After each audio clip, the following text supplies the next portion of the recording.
Le racisme à l'armée, parlons-en. Déjà, dis-moi si tu as déjà vécu des histoires racistes à l'armée et ce que tu en penses globalement.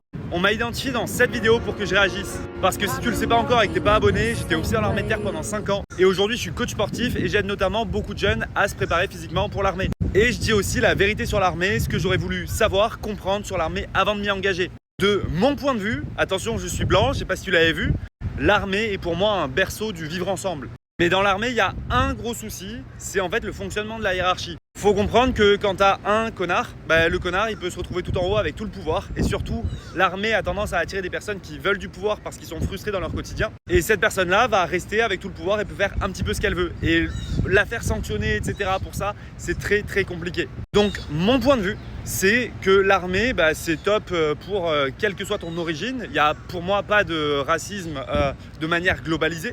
Mais il peut y avoir des actes individuels ultra déplacés, voire carrément pénalement répréhensibles.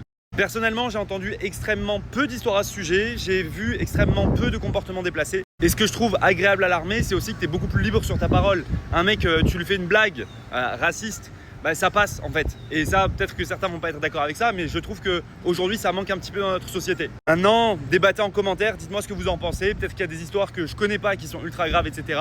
Mais dans tous les cas, si vous vivez ce genre de choses, il faut les faire remonter.